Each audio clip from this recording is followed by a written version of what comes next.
इतिहास में एक राजा हुए जिन्होंने निश्चय किया कि इतिहास की सारी समझदारी वाली बातें एक साथ सजो करके आने वाली पीढ़ियों के लिए एकत्र किया जाए। तो ये काम के लिए उन्होंने अपने राज्य के सलाहकार को बुलाया। सलाहकारों से कहा कि इतिहास में जितनी भी समझदारी वाली बात हुई है सबको एक साथ लाकर हमें दीजिए। सारे इतिहास सलाहकार जो है वो जुट गए और जो इतिहास में उससे पहले जितनी भी समझदारी वाली बातें हुई थी सबको किताबों में संकलित करके राजा के सामने पेश किया। सारे सलाहकारों ने अपनी अलग अलग एक एक पुस्तक पेश की। सारी समझदारी वाली बातें उन पुस्तकों में थी। बात ये हुआ कि राजा ने जब इतनी सारी किताबें देखी तो कहा कि ये तो बहुत ज़्यादा हो गया, इतनी सारी बातें प्रजा कैसे पढ़ पाएगी, आने वाली पीढ़ियां कैसे पढ़ पाएंगी। कहा कि एक काम करिए, इसको और छोटा करके लाइए।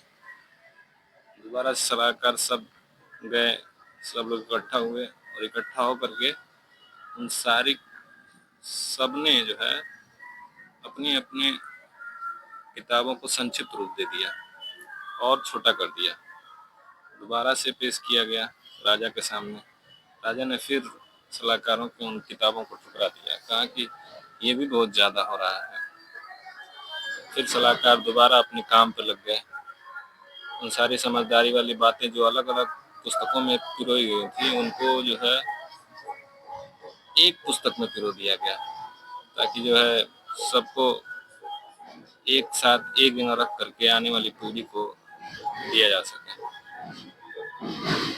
फिर एक पुस्तक में लिया करके फिर दोबारा से राजा के सामने पेश किया सभी सलाहकारों ने। राजा ने इसे भी इनकार कर दिया, आने वाली पीढ़ियों के लिए पढ़ने के लिए समय नहीं मिलेगा। फिर दोबारा से सलाहकारों को काम मिल गया, सलाहकार फिर काम पर चले गए और काम पर जा करके इस बार एक पार्ट यानी एक चैप्टर में बदल दिया एक किताब को। सारे जो समझदारी वाली बातें थी एक चैप्टर में बदल दिया। इस बार भी जब एक चैप्टर वाली किताब लेके गए राजा के पास, राजा ने इसको भी ठुकरा दिया। अब सलाहकार परेशान, अब क्या किया जाए। फिर दोबारा से क्या किया कि एक चैप्टर वाली जो समझदारी वाली बात थी उसको एक पन्ने में बदल दिया। लेके राजा के पास हाजिर हुए। राजा ने फिर ठुकरा दिया, बहुत ज़्यादा है, इसको पढ़कर समझदारी लोगों में नहीं आएगी, वो पढ़ना ही नहीं चाहेंगे एक पन्ने को। फिर वापस गए सलाहकार और इस बार जो है एक पन्ने को एक वाक्य में बदल कर लाए। राजा बहुत खुश हुआ और उनके सलाह जो अच्छी जो समझदारी वाली बात थी उसको मान गया एक वाक्य में।